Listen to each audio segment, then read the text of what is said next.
Is the fable of owning a next-gen console nothing more than a Final Fantasy? We at The Gamer have vowed to return to you.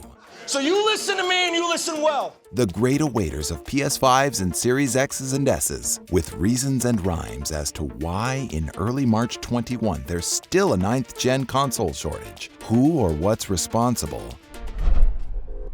Sony and Microsoft can't build as many consoles as they want or how many the market needs. Tell me why, you say? The short answer as to why this is the same answer to every abnormality everywhere in the last year: the pandemic. The threat of COVID-19 has caused a production slowdown everywhere. In turn, there's an AMD and Qualcomm chip shortage. AMD, if you'll remember, makes those precious custom chips for both the Series X and PS5. Keep in mind though, consoles aren't the only machines affected by this. Even Ford, GM, Fiat Chrysler, and Honda are affected. There are also Apple component shortages, slowing down production for the iPhone 12. So if you're planning on shooting your indie movie on the latest iPhone, better hurry up and get one or make other plans. AMD's CEO, Dr. Lisa Su, says that even though her company brought in $1.28 billion in 2020, she expects more production tightness this year until more capacity is available. Many analysts have used their third eyes to foresee more chips being available in June. But to draw a parallel from my own faulty Nostradamus intuition, I thought we'd be back to a new normal right now at this very time last year. Normal seems to be rewriting itself daily these days. The latest news we have from Microsoft was on January 26, 2021, when they announced production won't pick up until the end of the quarter, which falls around April 1st. Unfortunately for us, that is April Fool's Day. Ha ha ha, April Fools, very funny. And if anyone promises you anything on that day, well, fool me twice, shame on me.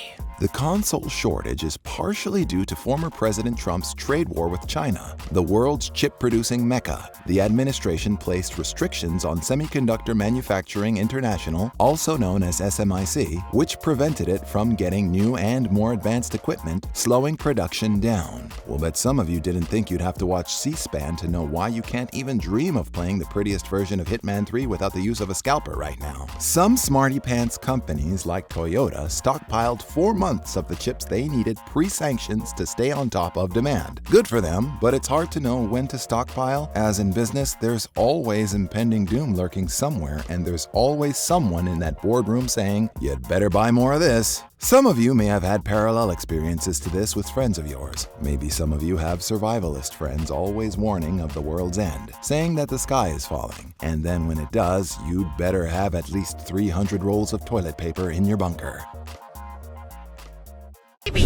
More TP!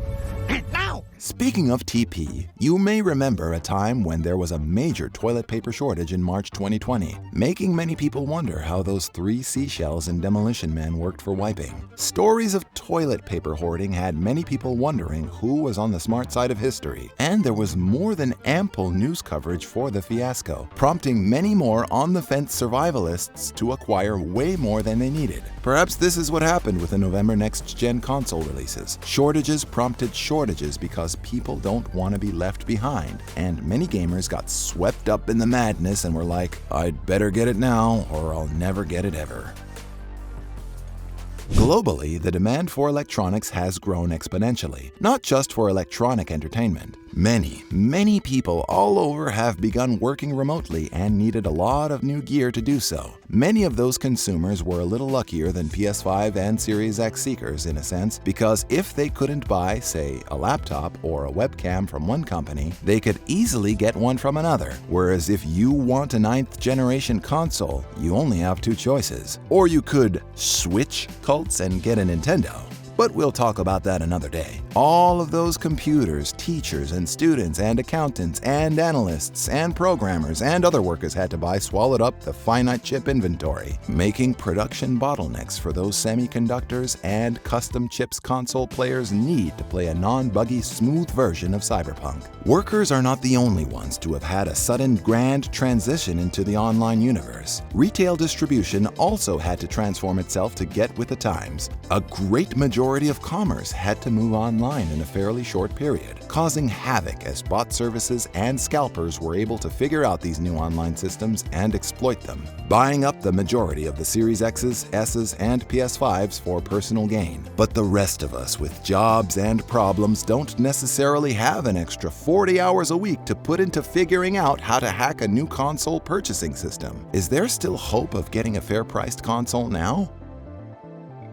If you're swimming in cash, you're already shopping or have bought an overpriced one from eBay or Craigslist where you can pay upwards of $1,000 for one of the latest game consoles. On a personal note, if you're meeting someone you met online, do the deal in a police station parking lot in daylight. The gamer cares, and if you go missing after the transaction, we don't want to have to send the medium after you. You could also become a celebrity, and one of the big companies will just give you one. But if you're more of the mind that life is this job you have to complete and you only want your name in the newspaper the day you're born and the day you die, you know that this solution is asinine. The way we see it, you have two options for a fair-priced machine. You can, 1, give yourself a full-time job looking for next-gen consoles, checking stock at every major retailer every day, or 2, for the PS5, follow the Sony Twitter account, as well as at PS5 stock alerts, at GYX deals, at PS5 drop, and at Wario64 for the latest restocking updates. And for the Series X and S, check at Xbox alerts, as well as good old at Wario64 again for solid tracking info. Happy hunting! Are we asking too much? On the surface, the console shortage sounds like quote-unquote they caused it, they ran out, they mismanaged it, they dropped the ball. Are we a part of it too? The modern gamer reminds me of Garfield in the 1988 episode of Garfield and Friends' Nighty Nightmare. Garfield has always been a bit of a glutton, but this time he pushes it to the extreme. After eating too much, Garfield's owner John warns him that eating too much is going to give him nightmares. The fat cat ignores John's warnings, takes a nap, and has a frighteningly vivid dream. In it, he eats more, and the more he gets, the more he wants. Eventually, he gets so big he bursts through the roof of John Arbuckle's house and eats trees like appetizers. He terrorizes Muncie, Indiana as a giant, like Godzilla. He eats local businesses and washes them down with swimming pools. After a King Kong-esque one-sided battle with the military, he is abducted by aliens, whom, as it turns out, were fattening him up so he could be Thanksgiving dinner for the entire planet of Clarion. Eventually, Odie licks him awake, and he learns that maybe he should waste not and want not, or at least eat a little less. This simple morality tale reminds me that sometimes we need to sit tight and maybe be a little happier with what we have, at least until the summer, when we might get the opportunities to get the bigger and better, if there are enough coins in our piggy banks. Hey, that'll be just in time for Resident Evil Village. The great console shortage and the pandemic has led to a revival of some great older games. The dusting off of those oldies we never got around to finishing has led to some surprisingly fun, cheap thrills. I've been gambling millions of yen in Yakuza 0 while waiting on the world to change. And hey, a good time's a good time, baby.